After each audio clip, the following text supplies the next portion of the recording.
झाली तयारी आमची सगळ्यांची गजानन महाराजांच्या दर्शनाला. हे बघा रूम असंच ठेवतो जरा आमच्यासोबत फार मुवमेंट झाली नाही का. एसीचा जो पाणी होता सगळं वाहत होता. विकासची बॅग वगैरे भिजली त्याच्यामुळे कपडे आहेत ते आम्ही सुकत ठेवले असेच. बघू आता आम्ही काही घेऊन जात नाही.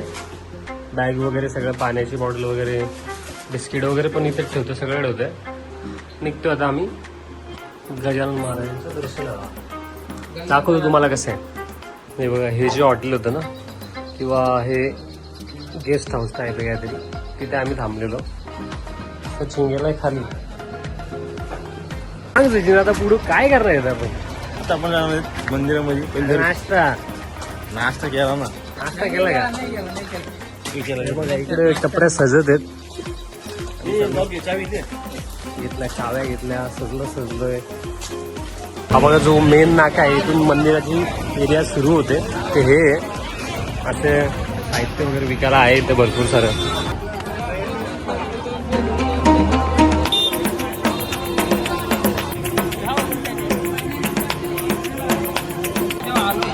काहीच नव्हता.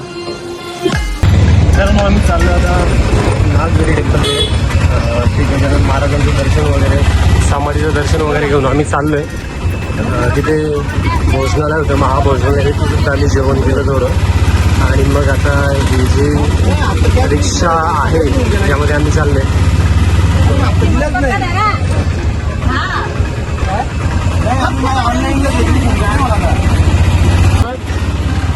कुठून आला म्हणलो जाफराबाद. ठीक आहे झालं.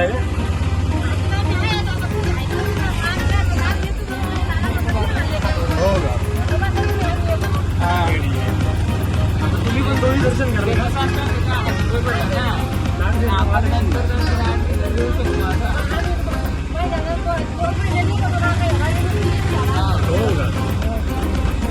मी शनिवारी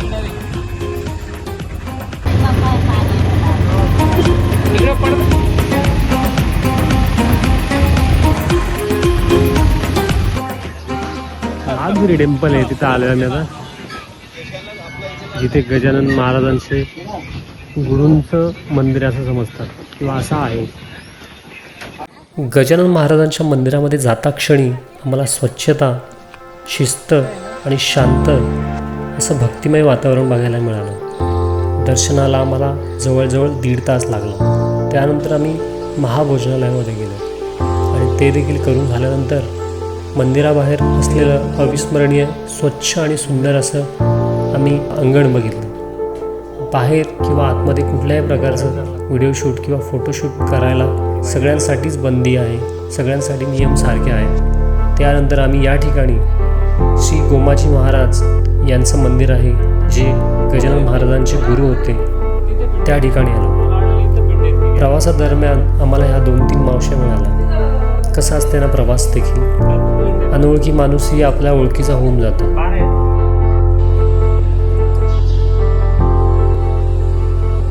गोमाजी महाराजांचं मंदिर देखील श्री गजानन महाराजांच्या मंदिरासारखंच सुस्वच्छ आणि शांत होतं. मंदिर शेजारीच असे काही वरांडे आपल्याला बघायला मिळतात जे भक्तांसाठी बसण्यासाठी बनवले होते. आणि साईडच्या भिंतींवरच जे देणगीदार आहेत त्यांची नावं आणि त्यांचा पत्ता देखील दिलेला होता. मंदिराला लागूनच प्राचीन श्री नागेश्वर महादेवाचं मंदिर देखील आहे. नागझरीतील अतिशय जुने आणि प्रसिद्ध शिवमंदिर. आणि त्याचबरोबर आपल्याला या ठिकाणी 5 स्वयंभू शिवलिंग म्हणजे या ठिकाणी असलेले 5 स्वतंत्र जे नैसर्गिकरित्या प्रकट झालेले आहे असं मानलं जातं. त्याचं देखील आपण दर्शन इथे घेऊ शकतो.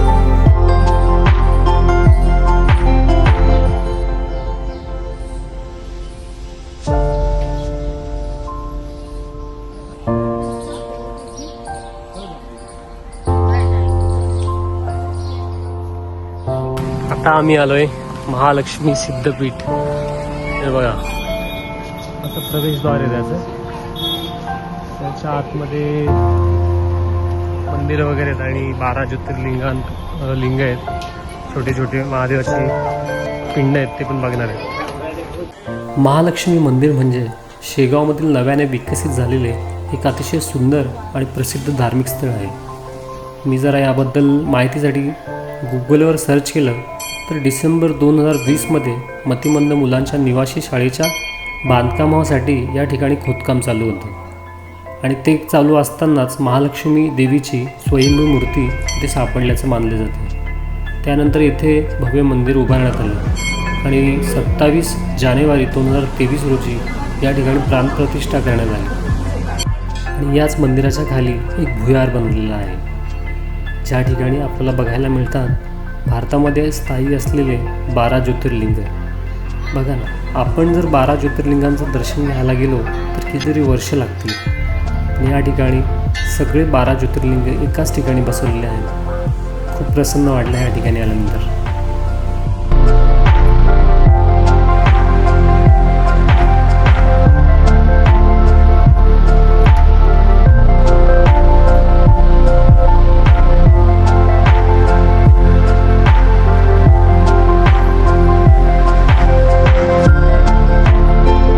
महालक्ष्मी मंदिरातून निघाल्यानंतर आम्ही गेलो आनंदसागरला. तिथलं निसर्गरम्य वातावरण बघून मन खूप हलकं झालं. पण वाईट वाटलं या गोष्टीचं की तिथेही आम्ही कुठल्या प्रकारचं फोटोशूट किंवा व्हिडिओ काढू शकलो नाही. शेगावमध्ये असलेले विशेष पर्यटनाची स्थळं आम्ही फिरून झालो. आता दुसरा दिवस संपूर्णपणे आमच्या हातामध्ये होता. करायचं काय, करण्यासारखं काहीच नव्हतं. म्हणून आम्ही गेलो शेगाव बस डेपोमध्ये, जिथून आम्हाला लोणारपर्यंत कुठली बस आहे का याची चौकशी करण्यासाठी. बस होती दुसऱ्या दिवशी, पण आम्ही आमचा प्लॅन कॅन्सल केला. शेवटची खरेदी आहे आमची आणि आता खूप वेळा फिरून झालेला आहे आमचा. 4-5वी वेळ आहे मार्केटला जायला. जाऊन परत झोपणार आम्ही. फर्स्ट टाइम इन खस्ता.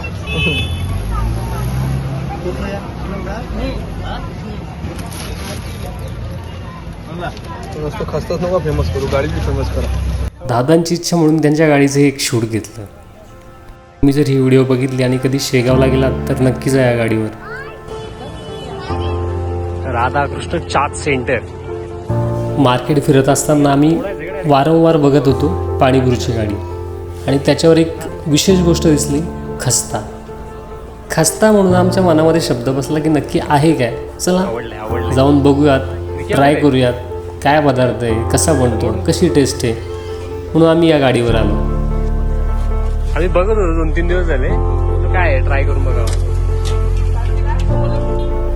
मंदिराच्या बाहेरच एक गजबजलेलं मार्केट आपल्याला बघायला मिळतं, ज्या ठिकाणी गजानन महाराजांच्या मूर्त्या, तांब्या पितळाची काही आपल्याला पूजेसाठी लागणाऱ्या भांडी जी असतात ती, किंवा जो पूजेसाठी लागणारं साहित्य, प्रसाद किंवा अजून काही गोष्टी अशा विकण्यासाठी होत्या.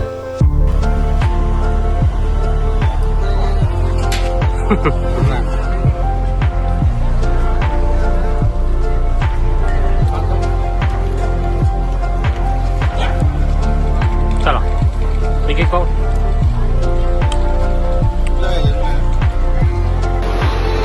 आता आमचं आवरलेलं आहे आणि आता आम्ही प्रस्थान करतो कल्याणकडे. थोड्या वेळात निघू आणि आमची ट्रिप इथेच समाप्त होत आहे.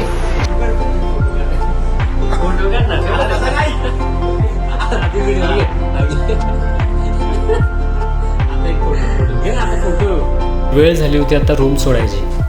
ज्या एसीने आम्हाला 2 दिवस थंड हवा दिली त्या एसीला देखील विवेकने नमस्कार केला. आणि स्टेशनच्या बाहेर असणारी ही एक मराठा खानावळ आहे, तिथे आम्ही रात्रीचं जेवण केलं आणि त्यानंतर आम्ही स्टेशनकडे निघालो. जेमतेम 9 वाजेची आमची ट्रेन होती. थांबा, शेवटी मी काही क्लिप ॲड करतो आहे. ज्यामध्ये मी आणि सचिनने आमच्या प्रतिक्रिया व्यक्त केलेल्या आहेत, एक्सपिरियन्स शेअर केलेला आहे, तो नक्की तुम्ही बघा. आम्ही खूप फिरलो, कोकण, गोवा, अलिबाग, पण कधी देवस्थान केलं नव्हतं. म्हणून आता अशी इच्छा झाली का देवस्थान करूया आपण. त्यामुळे आम्ही शेगावचा फिक्स केला, बुक केलं होतं. बुक केलं तिकीट. आम्ही इतर ठिकाणी फिरलो होतो, पण देवदर्शनाला ट्रेनने यायचा पहिलाच एक्सपिरियन्स आहे, पहिलाच अनुभव आहे. चांगला होता. 5:30ला काल आम्ही आलो. अजून शेगावला तुम्ही बोलाल की फिरण्यासारखं काय आहे, तर गोमाजी महाराजांचं मठ किंवा मंदिर आहे या साईडला, जे गजानन महाराजांचे गुरु होते. आणि दुसरं एक मंदिर आहे महालक्ष्मीचं, जिथे त्यांच्या म्हणजे मंदिराच्या खाली दर्शन घेऊन गेल्यानंतर भुयारामध्ये 12 ज्योतिर्लिंग आहेत. खूप चांगलं वाटतं तिथे फिरायला. आणि तिथून झालं का एक आनंद सागर म्हणून एक याच संस्थानाने हे बनवलंय, गार्डन बनवलंय. आम्ही शेगावशी दर्शन करून आम्ही नांदेडला गेलो. तिथं गजानन महाराजांचे गुरु आहेत, त्यांचं दर्शन घेतलं आम्ही. मग तिथून आम्ही पुढे आलो महालक्ष्मीला. महालक्ष्मी थोडंसं दर्शन घेतलं. मग पुढे आम्ही आलो आनंदसागरला, थोडा गार्डन फिरलो. गार्डन फिरून मग परत आपल्या रूमवर आलो. रूम शोधायला गेलो तर रूम शोधता आम्ही भक्ती निवासचा ऍड्रेस भेटला आम्हाला. तिथे आम्हाला रूम काय भेटली नाही. तिथं फक्त फॅमिलीला रूम भेटते.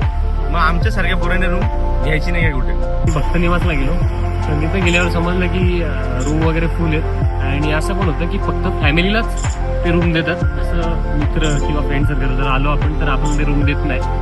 ते आम्हाला एक विचित्र प्रकार वाटला. मोबाईल हा यूज करून देत नाही, 1% पण मोबाईल यूज करून देत नाही. ठीक आहे, चांगलं आहे ते, पण तरी पण ते एक मनाला खटकतंय की आपली मेमरी राहावं म्हणून आपण फोटो बिटो काढतो, पण ते तरी पण ते करून देत नाहीयेत. आवडण्या न सारखी कोणती माहिती आहे का, की आपण एवढ्या लांब येतो, 500 किलोमीटरचा प्रवास करून येतोय, मंदिरामध्ये फिरतोय. ठीक आहे, मंदिरामध्ये आपण फोटो नाही काढू शकत, पण मंदिराच्या बाहेर थोडेफार फोटो काढून द्यायला पाहिजे होतं. पण इथे असं आहे की तुम्ही मोबाईल आणलाय तर तो डायरेक्ट स्विच ऑफ आणि बंद करा, अशी अनाउन्समेंट कंटिन्यू चालतच असते. प्लस आम्ही गार्डनला गेलो आनंदसागरला, तिकडे सुद्धा तसंच आहे की तुम्ही मोबाईल काढूच नका खिशाच्या बाहेर. कुठल्या प्रकारचा फोटो काढू शकत नाही, कुठल्या प्रकारचे व्हिडिओ काढू शकत नाही. बाकी काही गोष्टीला आपण नावं ठेवू शकत नाही, चांगलंच आहे. आणि पण मंदिराची स्वच्छता ती एक नंबर आहे. पण बाहेरचा परिसर आणि मंदिर यात खूप डिफरंट आहे. बाहेरचा परिसर एकदम घाण आहे आणि आतमधला परिसर एकदम स्वच्छ आहे.